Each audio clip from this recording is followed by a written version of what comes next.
8वां अध्याय।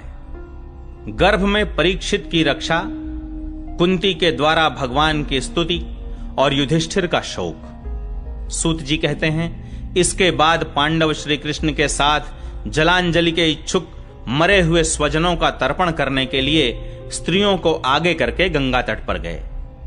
वहां उन सब ने मृत बंधुओं को जलदान दिया और उनके गुणों का स्मरण करके बहुत विलाप किया। तदनंतर भगवान के चरण कमलों की धूल से पवित्र गंगा जल में पुनः स्नान किया।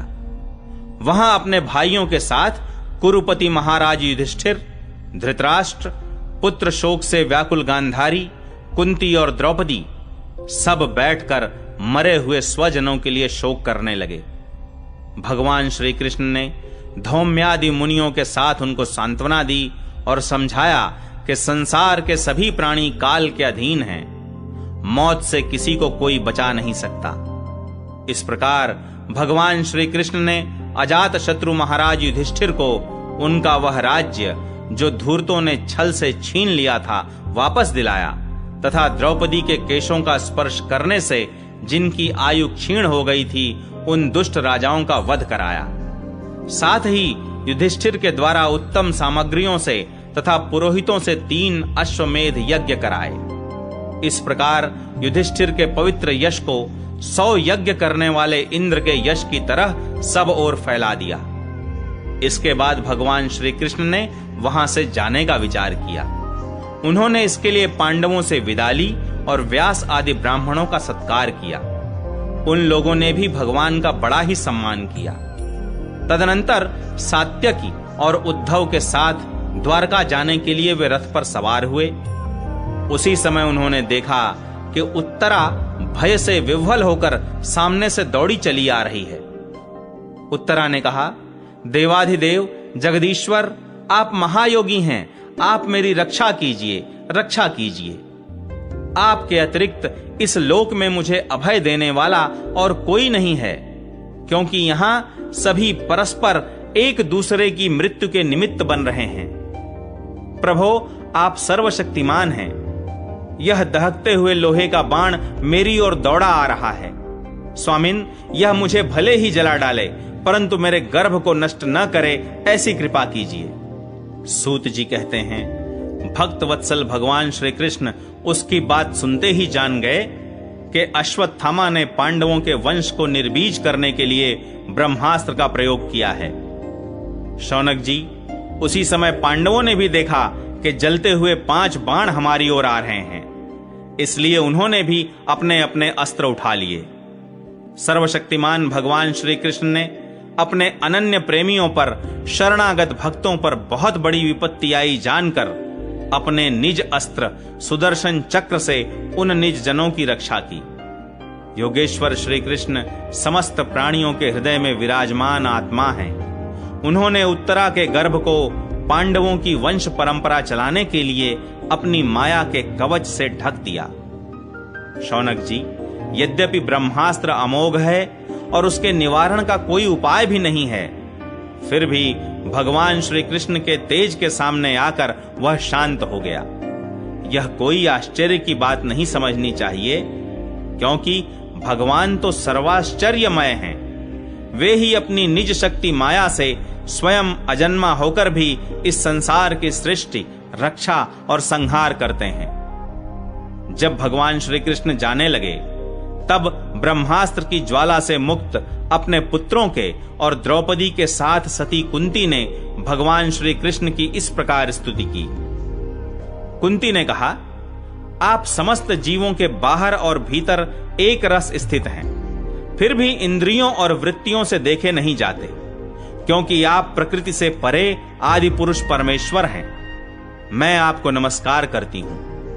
इंद्रियों से जो कुछ जाना जाता है उसकी तह में आप विद्यमान रहते हैं और अपनी ही माया के पर्दे से अपने को ढके रहते हैं। मैं अबोध नारी, आप अविनाशी पुरुषोत्तम को भला कैसे जान सकती हूं? जैसे मूढ़ लोग दूसरा भेष धारण किए हुए नट को प्रत्यक्ष देखकर भी नहीं पहचान सकते, वैसे ही आप दिखते हुए भी नहीं दिखते। आप शुद्ध हृदय वाले विचारशील जीवन मुक्त परमहंसों के हृदय में अपनी प्रेममयी भक्ति का सृजन करने के लिए अवतीर्ण हुए हैं। फिर हम अल्प बुद्धि स्त्रियां आपको कैसे पहचान सकती हैं?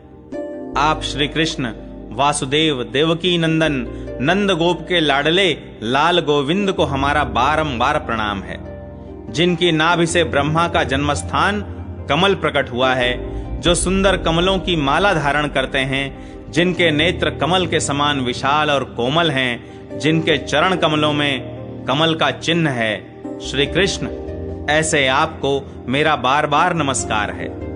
ऋषिकेश, जैसे आपने दुष्ट कंस के द्वारा कैद की हुई और चिरकाल से शोकग्रस्त देवकी की रक्षा की थी, वैसे ही पुत्रों के साथ मेरी भी आपने बार बार विपत्तियों से रक्षा की है। आप ही हमारे स्वामी हैं, आप सर्वशक्तिमान हैं। श्री कृष्ण, कहां तक गिनाऊं?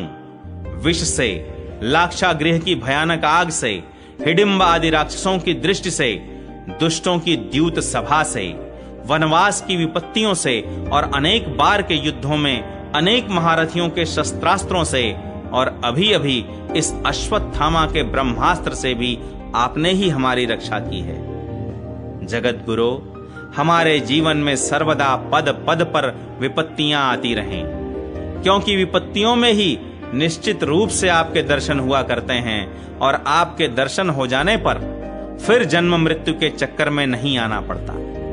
ऊंचे कुल में जन्म, ऐश्वर्य, विद्या और संपत्ति के कारण जिसका घमंड बढ़ रहा है, वह मनुष्य तो आपका नाम भी नहीं ले सकता, क्योंकि आप तो उन लोगों को दर्शन देते हैं जो अकिंचन हैं। आप निर्धनों के परम धन हैं। माया का प्रपंच आपका स्पर्श भी नहीं कर सकता। आप अपने आप में ही विहार करने वाले परम शांति स्वरूप हैं। आप ही कैवल्य मोक्ष के अधिपति हैं। आपको मैं बार बार नमस्कार करती हूं। मैं आपको अनादि, अनंत, सर्वव्यापक, सबके नियंता, काल रूप परमेश्वर समझती हूं। संसार के समस्त पदार्थ और प्राणी आपस में टकराकर विषमता के कारण परस्पर विरुद्ध हो रहे हैं, परंतु आप सब में समान रूप से विचर रहे हैं। भगवान, आप जब मनुष्यों की सी लीला करते हैं, तब आप क्या करना चाहते हैं यह कोई नहीं जानता। आपका कभी कोई न प्रिय है और न अप्रिय। आपके संबंध में लोगों की बुद्धि ही विषम हुआ करती है। आप विश्व के आत्मा हैं, विश्व रूप हैं। न आप जन्म लेते हैं और न कर्म ही करते हैं, फिर भी पशु पक्षी, मनुष्य, ऋषि, जलचर आदि में आप जन्म लेते हैं और उन योनियों के अनुरूप दिव्य कर्म भी करते हैं। यह आपकी लीला ही तो है। जब बचपन में आपने दूध की मटकी फोड़कर यशोदा मैया को खिझा दिया था और उन्होंने आपको बांधने के लिए हाथ में रस्सी ली थी, तब आपकी आंखों में आंसू छलक आए थे, काजल कपोलों पर बह चला था, नेत्र चंचल हो रहे थे और भय की भावना से आपने अपने मुख को नीचे की ओर झुका लिया था। आपकी उस दशा का, लीला छवि का ध्यान करके मैं मोहित हो जाती हूं। भला जिससे भय भी भय मानता है, उसकी यह दशा।